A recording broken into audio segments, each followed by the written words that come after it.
तो नमस्कार, मैं हूं वीरेश सिंह। आईटीआई के टॉक शो में आपका स्वागत करता हूं। जैसे मैंने आपसे वादा किया था कि मैं आईटीआई एक्सपर्ट के रूप में किसी ऐसे व्यक्ति को अब मई के महीने में, और मई और जून और जुलाई जब तक एडमिशन चलेगा तो ले आएंगे कि जो स्टूडेंट के एडमिशन करियर गाइडलाइन के लिए सही रहेंगे, सही मार्गदर्शन देंगे, एक्चुअल में मार्गदर्शन देंगे। जो 15 साल, 20 साल, 25 साल से लेकर के एक्सपीरियंस है जिनका आईटीआई चलाने का, स्टूडेंट के करियर के लिए, प्लेसमेंट के लिए, जॉब के लिए और तरह तरह की ट्रेनिंग के लिए। तो चलिए, आज हमारे साथ जो है तो जुड़े हैं आनंद प्राइवेट आईटीआई भोपाल के संचालक डायरेक्टर विकास चौधरी, ये मध्य प्रदेश एसोसिएशन के अध्यक्ष भी। तो विकास जी नमस्कार, आपका बहुत बहुत स्वागत है। नमस्कार सर, आज का जो कार्यक्रम है हमारा, ये स्टूडेंट का जो 10th और 12th पास कर चुके हैं, अभी रिजल्ट आया आपने देखा होगा, तो उनके करियर गाइडलाइंस के लिए, मैं मार्गदर्शन के लिए मैं आज आपको बुलाया हूं कि आईटीआई में वो एडमिशन क्यों ले और आईटीआई में वो अपना बेहतर भविष्य कैसे बना सकते। जी बिल्कुल, ये बहुत ही अच्छी शुरुआत है एक करियर गाइडेंस के लिए, आईटीआई स्टूडेंट्स के लिए खासकर। आपको उसके लिए बहुत बहुत धन्यवाद और बधाई कि आपने ये श्रृंखला चालू की आपके चैनल पर। सबसे पहले तो हमको ये देखना रहेगा कि आईटीआई जो है वो कौन से स्टूडेंट करते हैं, क्यों करते हैं, उनका ऑब्जेक्टिव क्या रहता है और उसका जो एंड रिजल्ट है वो उन्हें क्या मिलना चाहिए। जी, काउंसलिंग में ये बहुत ही ध्यान देने योग्य बात होती है कि बच्चा जो कोर्स करना चाह रहा है वो जॉब ओरिएंटेड कोर्स करना चाह रहा है। जी, इस कोर्स के बाद उसको एक जॉब लग जाए, उसका जो भविष्य है वो एक रास्ते पर चल दे और वो अपने जीवन यापन के लिए, अपने परिवार को सपोर्ट करने के लिए इनकम जनरेशन जो है उसका स्टार्ट हो जाए। जी, तो आईटीआई क्या है, एक नॉर्मल एजुकेशन नहीं है, इसको हमें एक जॉब ओरिएंटेड एजुकेशन से संबंधित करके देखना चाहिए और उसी हिसाब से हमें काउंसलिंग करना चाहिए। जी, सबसे पहले तो बच्चे की नीड एनालिसिस होना चाहिए कि जो बच्चा आईटीआई करने के तुरंत बाद जॉब करना चाह रहा है, उसके परिवार की स्थिति ऐसी है कि वो ज़्यादा नहीं पढ़ सकता है, हायर एजुकेशन नहीं जा सकता है, तो वो आईटीआई करके एक अच्छा जॉब लेके एक अपना कैरियर एस्टेब्लिश करना चाह रहा है, या आईटीआई करने के बाद वो सरकारी नौकरी में जाना चाह रहा है जिससे कॉम्पिटिटिव एग्जाम वो क्लियर कर पाए, या आईटीआई करने के बाद वो डिप्लोमा करने के लिए एक रास्ता तैयार कर रहा है अपना। जी, तो विभिन्न इसके ऑप्शंस होते हैं कि आईटीआई क्यों करना चाह रहा है, तो वो हमें एनालाइज करके उसके बाद में फिर बच्चे का हमें काउंसलिंग स्टार्ट करना चाहिए, जिससे कि बच्चे का जो विजन है उसके हिसाब से हम उसे समझा पाए कि आईटीआई उसके लिए क्यों बेहतर है और हमारा आईटीआई जो है वो उस दिशा में उसकी क्या मदद कर सकता है। जैसा हम उदाहरण के तौर पर अपने आईटीआई के बारे में हम आपको बताएं कि जो हमारा आईटीआई है वो बॉश का सीएसआर का सेंटर भी है, जहां पर हम लोग उसमें बच्चों को interview preparation, job oriented courses और अलग अलग स्किल्स की ट्रेनिंग देते हैं। ये आईटीआई के अलावा है, ये आईटीआई के अलावा आप ये कोर्स करवा रहे हैं? ये आईटीआई के अलावा है जो हर बच्चे को फ्री में करवाते हैं हम लोग। जी, जी, जो भी बच्चा हमारा आईटीआई में सेकंड ईयर में पहुंच जाता है इलेक्ट्रीशियन में और जॉब के लिए रेडी हो जाता है कि अब उसे उस फाइनल ईयर के एग्जाम देने हैं और उसके बाद उसका रोजगार लगने के लिए तैयार है जी, तो उस समय ये हम लोग उसका 3 महीने का एक कोर्स है जो फ्री ऑफ कॉस्ट करवाते हैं, जिसमें बच्चे से कोई चार्ज नहीं लिया जाता है और बॉश की तरफ से एक सर्टिफिकेशन भी उसको मिलता है और प्लेसमेंट में असिस्टेंस भी मिलता है उसको। जी, काफी बड़ी कंपनी, जर्मनी बेस्ड कंपनी है, काफी बड़ी कंपनी है जी। और इसके अलावा भी हम लोग समय समय पर डिफरेंट सर्टिफिकेट कोर्सेज जो हैं वो अनाउंस करते हैं और हम लोग कोशिश रहती है हर 6 महीने में एक शॉर्ट टर्म सर्टिफिकेट कोर्स हम बच्चे को करवाएं, जिससे कि आईटीआई के अलावा भी अदर स्किल्स उसकी इम्प्रूव हो सकें और जॉब से वो जुड़ सके जी। और प्लेसमेंट असिस्टेंस में भी हमारे यहाँ पर काफी अच्छा काम होता है जी। और कंटिन्यूअस प्लेसमेंट हमारे यहाँ पर ड्राइव चलती है, जैसा अभी कल और परसों में क्यूमंस कंपनी है एक अपना इंदौर के पास में है जी, वहाँ का प्लेसमेंट अभी ड्राइव हमारे यहाँ है क्यूमंस का जी जी। और दिल्ली, गाजियाबाद की भी कुछ कंपनियां हैं, टीवी मैन्युफैक्चरिंग, मोबाइल मैन्युफैक्चरिंग, जिनसे हमारे यहाँ पर कोलैबोरेशन है बच्चों को प्लेसमेंट के लिए जी। और कंटिन्यूअस प्लेसमेंट होता है वहां पर जी। तो प्लेसमेंट के लिए भी हम लोग काफी काम करते हैं और बच्चे को भी हम लोग सारे जो प्लेसमेंट्स का डाटा है या प्लेसमेंट की डिटेल है वो काउंसलिंग के समय समझाते हैं, बताते हैं। जी, ये बहुत जरूरी है आईटीआई के लिए। जी जी। और कोशिश ये रहती है कि जिन कंपनियों से हमारा टाइप है, जिनमें रेगुलर हमारे बच्चे जाते हैं जी, तो जब काउंसलिंग होती है उस टाइम उन बच्चों का मोबाइल नंबर या बच्चों से एक बार हम बात करवा दें बच्चे की। अच्छा। कि हाँ, कि वो एक बार एक्सपीरियंस ले ले, समझ ले उन बच्चों से कि प्लेसमेंट की हमारे यहाँ क्या व्यवस्था है और हम लोग कैसे कैसे असिस्ट कर सकते हैं। बहुत क्योंकि सामान्यतः ये देखा जाता है कि हम लोग जो बोलते हैं काउंसलिंग में जी, तो एक सामान्य धारणा है कि आधा झूठ बोला जा रहा होगा। जी जी, ये करवाएंगे कि नहीं करवाएंगे, देंगे कि नहीं देंगे। बहुत बड़ा इशू है, जो बहुत बड़ा। जी। अब जो इंफ्रास्ट्रक्चर है वो तो सारे आईटीआई में अप टू डेट हो रहता है, मशीनरी अप टू डेट रहती हैं, फैकल्टीज भी रहती हैं, तो क्लासरूम, लैब, मशीन्स वो बच्चे को उसी समय दिखा दी जाती हैं, बता दी जाती हैं सारी चीजें, है ना। अब जो बच्चा वहां नहीं देख पाता है वो है सुविधाएं जो कि उसे बाद में मिलनी है, जो उसका एंड ऑब्जेक्टिव है, मतलब उसका कैरियर जैसे बनेगा जी। तो उसके लिए बहुत जरूरी है कि हम बच्चे का कम्युनिकेशन जो ओल्ड स्टूडेंट हैं उनके साथ इस्टेब्लिश करवाएं। जी। इसके अलावा आप आपके आईटीआई में जो एडमिशन सेल है जी, उसको एक अलग से जगह दें। जी। एक छोटा सा सेक्शन अलग से बनाना चाहिए एडमिशन सेल के लिए। जी। और उस एडमिशन सेल में जो बच्चे दूसरी कंपनियों में प्लेस हुए हैं या आप जिन जिन कंपनियों में प्लेस करवाते हो उनके नाम, लोगो, बच्चों के फोटो, उनकी सैलरीज वगैरह वहां पर हम लोग फ्लैक्स प्रिंट करवा के डिस्प्ले में करवाएं जी, जिससे कि बच्चा आए काउंसलिंग में बैठे तो उसको विजुलाइज हो कि हाँ यहाँ पर ये सुविधाएं उपलब्ध हैं। जी। तो वो जब देखेगा उसके बाद आप जब समझाओगे तो उसका इम्पैक्ट बहुत अच्छा पड़ता है। जी जी। तो ये मेन है कि ये हमें देखना पड़ेगा कि भाई बच्चे की काउंसलिंग में कैसे कैसे क्या क्या करना है। जी। और एक बार बच्चा कन्विंस हो जाए आपसे जी, कि बच्चा कन्विंस हो गया, आपके आईटीआई में एडमिशन लेने के लिए रेडी हो गया है जी, उसके बाद अब हमको ये ध्यान रखना है, जैसा कि इस साल सभी लोगों ने समस्याओं का फेस किया है एसआईडी पोर्टल पर। जी। तो आप एक अपना डिक्लेरेशन फॉर्म जो है वो बनवाए हर आईटीआई अपना, जी, जिसमें बच्चे से उसका मोबाइल नंबर और ईमेल आईडी का एक डिक्लेरेशन ले जी, कि इस मोबाइल नंबर और ईमेल आईडी को जब तक उसका आईटीआई खत्म नहीं हो जाता है तब तक वह चेंज नहीं करेगा। जी। और जब बच्चा आता है एडमिशन लेने के लिए उसी समय वो एसआईडी पोर्टल पर बच्चे के मोबाइल से नंबर से लॉगिन कर लें। जी। और ये देख लें कि कहीं वह बच्चे का आधार जो है किसी और नंबर से पहले से अटैच तो नहीं है। जी, है ना। जी।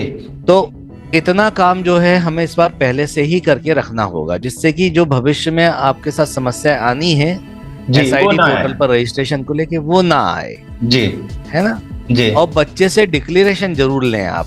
जी। और इसके अलावा जैसे फीसिस की बहुत प्रॉब्लम आती है सभी को, जी, जी, कि बच्चा फीस समय पे नहीं दे रहा है, फीस नहीं देता है, जी। तो एक डिक्लेरेशन फीस का भी आप बच्चे से लें जी, कि ये शेड्यूल आईटीआई के साथ बच्चे की सहमति से बनाया गया है, बच्चा अपनी सहमति से इस टाइम पर इतनी इतनी फीस जमा करेगा। जी, है ना। और वह फीस जमा नहीं करता है तो लेट फीस के रूप में इतना अर्थदंड वह लेने के लिए तैयार है। विकास जी, यहाँ पे आपको रोकना चाहूंगा। एक सबसे बड़ी समस्या मैं जो सुन रहा हूँ सर, फीस को लेकर के यही आती है कि आईटीआई वाला फीस बताता कुछ है और फिर एग्जाम देते देते कुछ और हो जाता है। जैसे सर्टिफिकेट के नाम पे पैसा ले लेना, एग्जामिनेशन के नाम पे जैसे 300-400 रुपए लगता है तो 1000 रुपए ले लेना। तो आपने एक बहुत बड़ी बात कही है कि अगर फीस जो लड़कों से लेते हैं हम, उसका डिक्लेरेशन करवा लें कि इतनी फीस टोटल लगेगी, ये एग्जाम फीस है, ये है, और जो सरकार की फीस समय अनुसार अगर चेंज होती है तो वो लगेगी, तो हमारे हिसाब से गार्जियन के लिए, लड़के के लिए और आईटीआई के लिए बेहतर होगा। जी सर। बिल्कुल। क्या है, एक डिक्लेरेशन यदि फीस का साइन करवा के रख लिया जाएगा जी। तो जो बच्चे समय पे फीस नहीं देते हैं जी।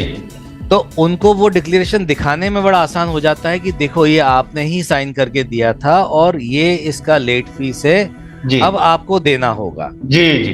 क्योंकि कई आईटीआई में हम लोगों के सामने ये पोजीशन आती है कि बच्चा उल्टा धमकी देने लगता है जी। कि यदि आप लेट फीस लोगे तो मैं आपकी शिकायत कर दूंगा। जी, सही तो बात। आईटीआई संचालक जो हैं वो असमंजस में पड़ जाते हैं कि अब क्या करें हम। जी। जी। जी।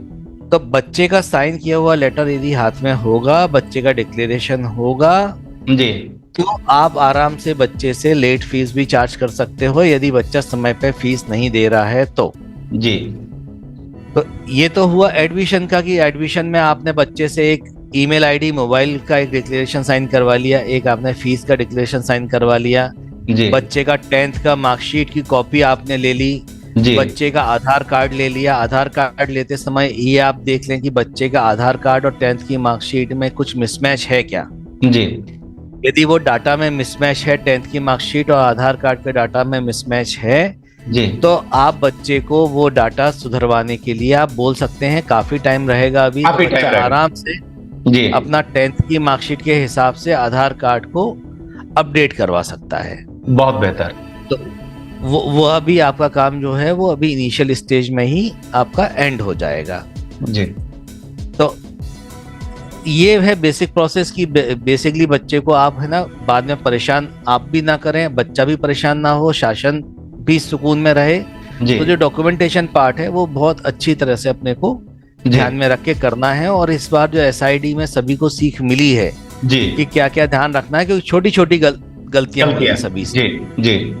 है ना, कुछ शासन के स्तर पे हुई हैं, कोई आईटीआई के स्तर पे हुई हैं, कोई बच्चों के स्तर पे। हाँ जी। जी, सही बात है। तो उनको आप बच्चों को बताएं कि ये नहीं करना है, ऐसा नहीं करना। कोशिश करें आईटीआई के स्तर पर ही सारी चीजें काउंसलिंग के समय कंप्लीट करवा दी जाए, डॉक्यूमेंटेशन करवा दिया जाए, जी। जिससे कि बाद में कोई भी गलतफहमी या कोई भी डाटा इधर से उधर होने की संभावना ना हो। हाँ, मान पर डे अगर ये काम कर लिया जाए, कितने लड़के एडमिशन लेंगे? 1 से लेकर के 10, 15, 20, 25। तो अगर इनका डेटा रोज ही निपटाया जाए तो हमारे हिसाब से कोई दिक्कत नहीं होगी, जैसे विकास जी कह रहे हैं। जी सर, आगे बढ़िए। बिल्कुल। इसके बाद में फिर आईटीआई का जो सबसे महत्वपूर्ण मुद्दा है कि एडमिशन आएंगे कहाँ से, जी। एडमिशन होंगे कैसे। जी। जी। क्योंकि ये प्रोसेस और सारी चीजें तो तब होंगी जब बच्चा आएगा, तो जी। तब आप काउंसलिंग करोगे, तब आप डॉक्यूमेंटेशन लोगे, तब एसआईडी होगा। जब बच्चा ही नहीं आएगा तो कैसे करोगे। जी। जी। तो बच्चे को लाने के लिए आपको बहुत मेहनत करनी पड़ेगी। जी। और आपको जो स्टूडेंट की नीड है वो समझनी पड़ेगी, और उस तरह के स्टूडेंट कहाँ मिलेंगे जी। उसका एनालिसिस आपको करना होगा। जी। पुराने जो बच्चे हैं वो सबसे अच्छा सोर्स होता है नए एडमिशन के लिए। सही बात है। तो पुराने बच्चों को आप बोलें कि भाई नए उनके परिचय में राय लेने आते हैं बच्चे की कहाँ करना है, कैसे करना है। तो पुराने बच्चों को आप बोलें कि भाई बच्चों को आप बोलिए एडमिशन के लिए प्रोत्साहित कीजिए। जी। इसके अलावा आपके आसपास जो सरकारी स्कूल हैं, प्राइवेट स्कूल हैं, वहाँ पर प्रिंसिपल और जो टीचर्स हैं उनसे जाके मिलिए, उनको पैम्पलेट दीजिए, ब्रोशर दीजिए, जी। आईटीआई के बारे में बताइए उनको। जी। और जो बच्चों अभी रिजल्ट आ गया है, मार्कशीट अभी आना बाकी है, जी। तो सभी जगह पैम्पलेट्स वगैरह आप स्कूल में दिला दीजिए कि बच्चों को मार्कशीट के साथ आपकी पैम्पलेट दे दें या डिटेल दे दें या बताएं कि भाई यहाँ ऑप्शन है। तो वहां से आपको वहां से स्टूडेंट का आपको डाटा मिलना चालू हो जाएगा और आप एक अच्छी कंडीशन में पहुंचेंगे एडमिशन के लिए। जी।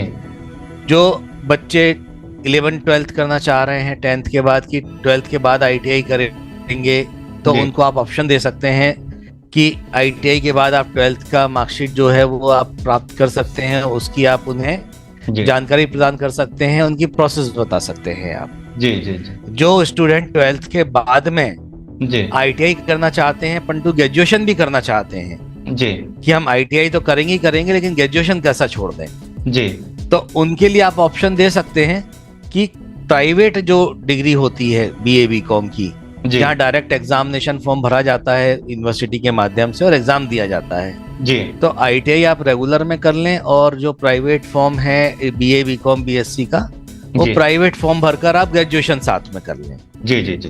तो वहां भी बच्चों की काफी सारी जो समस्याएं हैं वो खत्म होंगी कि हमारा ग्रेजुएशन छूट जाएगा यदि हम ITI करेंगे तो दोनों चीजें फिर वो एक साथ कर सकते हैं, एक प्राइवेट कर सकते हैं, एक रेगुलर कर सकते हैं जी। तो ऑप्शंस आपको तैयार रखने होंगे, उनकी आपको गाइडलाइन तैयार रखनी पड़ेगी जी। तो उस हिसाब से फिर वो काउंसलिंग कर सकते हैं जी।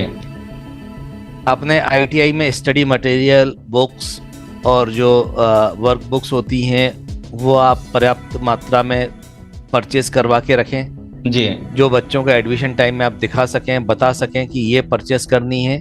और कोशिश करें कि एडमिशन के साथ ही बच्चा जो बुक्स हैं वो भी परचेस कर ले जी। क्योंकि सामान्यतः बुक्स बच्चे बहुत लेट परचेस करते हैं, तब तक वो पढ़ने की स्थिति बचती नहीं है। और एडमिशन के समय ही आप बच्चे को बुक्स वगैरह प्रोवाइड करवा देंगे जी। या आप अपने आप पैकेज बना लेंगे कि एडमिशन में ही बुक्स और आपका ड्रेस और T-शर्ट वगैरह इंक्लूड है जी। तो बच्चे को उसी समय आप सारी चीजें दे पाएंगे जी। हम लोग जब ITI में एडमिशन लेते हैं हमारे यहाँ आनंद प्राइवेट ITI में जी जी, तो बच्चे को एक T-शर्ट और एक बैग जी हम लोग फ्री देते हैं जी जी। मतलब फ्री का मतलब कि वो जो कॉस्ट है वो हमारे ITI की फीस में इंक्लूड है, वो बच्चे को हाँ बच्चे का ऑप्शन नहीं रहता उसमें कि बच्चा लेगा या नहीं लेगा जी। हाँ वो सबको हम लोग प्रोवाइड करवाते हैं जी। तो ऐसे ही आप लोगों को भी आप कुछ जो सामान है वो ऐसा आप प्रोवाइड करवाएं जो बच्चा लेके बाहर निकले, मार्केट में जाए या आते जाते विद्यालय में उसका नाम दिखाई दे आपका जी, जिससे कि आपकी मार्केटिंग हो पाए जी जी। वही छात्रों से अच्छा जो मार्केटिंग वाला है वो कोई नहीं होता सही बात है। छात्र ही चाह लेते हैं ना तो ITI नंबर 1 पर पहुंच जाती है, और छात्र ही चाह लेते हैं तो ITI गिर जाती है, बहुत बड़ी बदनामी के कारण भी बन जाते हैं अगर आप कुछ ऐसा काम करते हैं तो जी सर। बिल्कुल। और अंततः बस यही कहेंगे कि प्लेसमेंट पर आप ध्यान दें जी, कंपनी से टाई अप पर ध्यान दें जी। और जो जॉब आप प्रोवाइड करवा रहे हैं उसका डाटा आप अच्छी तरह रखें और वो डिस्प्ले में लेके आए जी, है ना, क्योंकि बच्चे का आखिरी जो ऑब्जेक्टिव है वो जॉब ही है जी।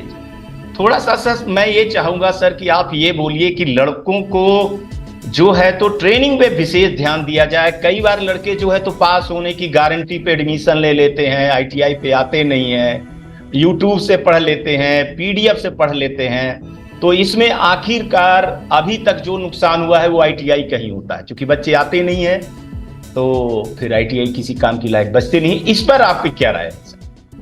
बिल्कुल आप सही बोल रहे हैं। जो नया सिलेबस आया है NSQF बेस्ड, जो इलेक्ट्रीशियन का नया सिलेबस आया है जी, उसमें घंटे काफी कम हो गए हैं जी। और जो ट्रेनिंग के आवर्स हैं वो रिड्यूस हुए हैं काफी जी। और जो रिड्यूस हुए हैं वो थ्योरी पार्ट रिड्यूस हुआ है जी, प्रैक्टिकल पार्ट रिड्यूस नहीं हुआ है। प्रैक्टिकल पार्ट में बहुत मामूली अंतर है, बाकी थ्योरी में बहुत ज्यादा अंतर है जी। तो थ्योरी पार्ट जो है वैसे ही काफी कम बचा है, तो अब थ्योरी पढ़ाने का बहुत ज्यादा आवर्स की जरूरत भी नहीं है ITI को जी। और बच्चे को भी थ्योरी में उतना ज्यादा ध्यान नहीं रखना है जी। मेन ऑब्जेक्टिव जो है वो प्रैक्टिकल ही है, क्योंकि ITI जो है वो प्रैक्टिकल बेस्ड सब्जेक्ट है जी जी। और जो छात्र बच्चों को मिलेंगे ये कहते हुए कि हमारी नौकरी नहीं लगी है या हम जॉब नहीं कर पाए हैं या हमने 6 महीने में जॉब छोड़ दी थी, 3 महीने में जॉब छोड़ दी थी जी, वो ये नहीं बोलेंगे कि हमने पढ़ाई नहीं की थी, हमें नहीं आता था, इसलिए हम कंफर्टेबल नहीं हुए तो हमें छोड़ना पड़ा जी जी जी जी। यदि आप अच्छी तरह से प्रैक्टिकल कर लेंगे, सीख लेंगे, टेक्निकली आप साउंड हो जाएंगे तो आपको इंडस्ट्रीज में, फैक्ट्रीज में टेक्निकल काम करने में मजा आने लगेगा जी। और आप कंफर्टेबली करेंगे तो आप वहां पे ग्रो भी करेंगे और आप कभी जॉब छोड़ के नहीं आएंगे। आप एक जॉब से दूसरी जॉब पर आप उन्नति लेते हुए अपने पद पर चलते रहेंगे जी जी। तो ITI में प्रैक्टिकल बहुत जरूरी है और आना चाहिए। जो भी NSQF के बेस पे आपको प्रैक्टिकल दिए गए हैं वो सारे प्रैक्टिकल आपको आना चाहिए। और यदि आपको प्रैक्टिकल नहीं आते हैं तो आप अपने ITI में जाकर आप बोलें कि मुझे ये प्रैक्टिकल करवाए जाएं जी। अब क्वेश्चन ये उठता है कि आपको कैसे मालूम चलेगा कि कौन से प्रैक्टिकल करने हैं नहीं करने हैं। तो इसके लिए आपने प्रायोगिक किताब खरीदी होगी ITI की, उसमें सारे प्रैक्टिकल दिए रहते हैं जी। और जो भारत स्किल की वेबसाइट है या नेमी की जो वेबसाइट है उसमें सारे प्रैक्टिकल्स के वीडियो उपलब्ध हैं। आप एक एक करके वीडियो देख सकते हैं और आप उसके थ्रू पूरे प्रैक्टिकल्स की जानकारी भी ले सकते हैं जी। तो भारत स्किल और निमी की वेबसाइट को भी आप रेफर करें जी, और किताबों को भी रेफर करें। हाँ, निम्मी की बुक खरीदना चाहिए। मैं भी यहाँ पे कहूंगा कि आप अगर आईटीआई कर रहे हैं, आईटीआई का जो बेस है, जो सिलेबस है, वो निम्मी पैटर्न पे है। अगर आप निम्मी पैटर्न की बुक खरीदते हैं तो आप कभी भी, ऐसा है कि कहते हैं उसको कि नाकामयाबी नहीं आएगी, निश्चित ही आप एक अच्छे आईटीआई होल्डर बन करके निकलेंगे।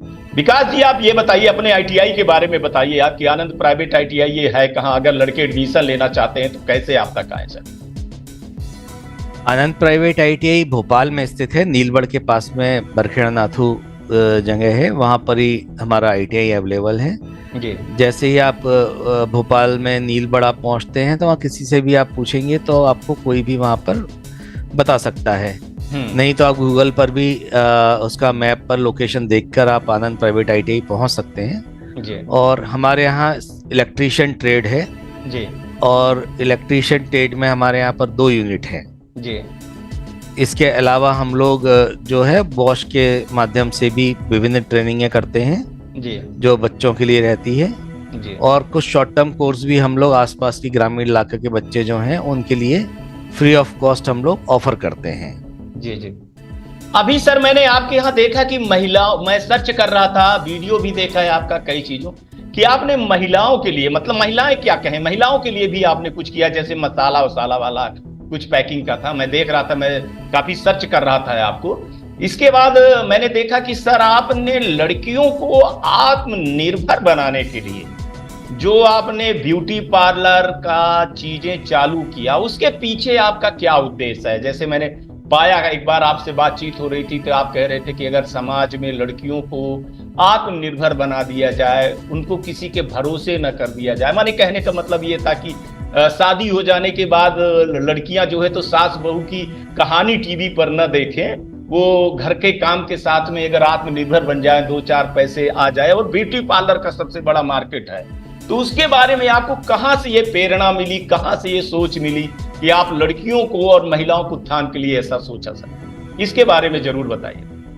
बिल्कुल, हम लोग ललितांबा सोशल वेलफेयर सोसाइटी के माध्यम से और उनके सहयोग से काफी प्रोग्राम चलाते हैं महिला और बाल विकास के लिए जी, जिसमें कि विभिन्न हम लोग कार्यक्रम आंगनबाड़ियों में, स्कूलों में और हमारे आईटीआई में और दूसरे भी कुछ आईटीआई हैं वहां पर भी हम लोग चलाए जाते हैं जी। ये प्रोग्राम अधिकांशतः निःशुल्क होते हैं या शुल्क होता भी है तो इतना नाम मात्र का रजिस्ट्रेशन शुल्क होता है जो कि नगण्य के बराबर होता है। जी जी। इसमें जो कॉस्ट है पूरी सोसाइटी बियर करती है ट्रेनिंग के लिए जी।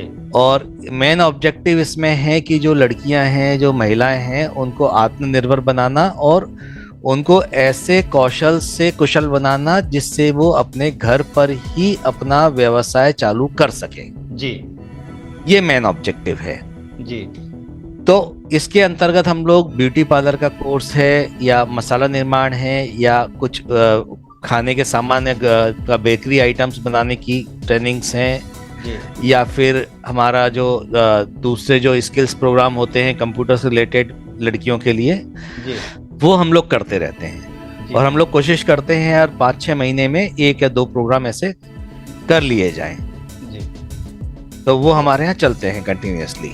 अगर आपको स्टूडेंट, अगर मध्य प्रदेश के हैं, आप स्टूडेंट हैं मध्य प्रदेश के, अगर आप आईटीआई करना चाहते हैं इलेक्ट्रीशियन, तो आप विकास चौधरी जी के यहाँ आनंद प्राइवेट आईटीआई भोपाल में संपर्क कर सकते हैं। यहाँ मैं नंबर भी दिया हूँ, विकास चौधरी जी का भी नंबर है, उनके आईटीआई का एड्रेस भी है और वेबसाइट भी है, आप जा करके और उनसे डायरेक्टली बात कर सकते हैं, आईटीआई विजिट कर सकते हैं। और एक चीज और, इनके यहाँ एक है जो है तो बिल्कुल 100% गारंटी दी जाती है प्लेसमेंट के लिए। दिल्ली की एक कंपनी है, मैं उसके बारे में पढ़ रहा था, देख रहा था कि वहाँ साफ साफ लिखा हुआ था और ये कहा गया था कि अगर आनंद प्राइवेट आईटीआई से कोई करके आता है तो उसको वो 100% प्लेसमेंट देते हैं। इसके पीछे क्या है सर कि माने आप इतनी अच्छी किया उस कंपनी के हिसाब से लड़कों को तैयार करते हैं, इसके पीछे का क्या आप उद्देश्य है सर कि जहां 100% लड़के आपके प्लेस होते हैं? क्या वो कंपनी के हिसाब से आप ऐसे ट्रेंड करते हो कि आपके यहाँ के लड़के जाते हैं वो 100% प्लेस हो जाते हैं? जी बिल्कुल। इसमें हमारा जो टाई अप है विभिन्न कंपनियों से है, और कुछ कंपनियां हमारे यहाँ रेगुलर विजिट पर आती हैं जी। जिसमें आप जो बोल रहे हैं वो दिल्ली के पास की एक कंपनी है जो कि टीवी और मोबाइल मैन्युफैक्चरिंग में है जी। और वहाँ से उनके एचआर हैं या दूसरे पर्सन्स हैं, वो हमारे यहाँ साल में 1 या 2 बार विजिट जरूर करते हैं जी। और उनके लेक्चर्स भी हमारे यहाँ बच्चों को रहते हैं, उनके बारे में बताया भी जाता है। और जो पुराने बच्चे वहाँ प्लेस्ड हैं, जब वो भोपाल अपने घर आते हैं तो उनसे भी हम बच्चों को इंटरेक्ट करवाते हैं। जी जी। तो एक बच्चे का जो माइंडसेट है काम को लेके, वो रेडी टू वर्क होने लगता है। धीरे धीरे बच्चे की एक्सेप्टेंस आ जाती है कि भाई वहाँ काम करके देखा जाए, काम किया जाए। जी।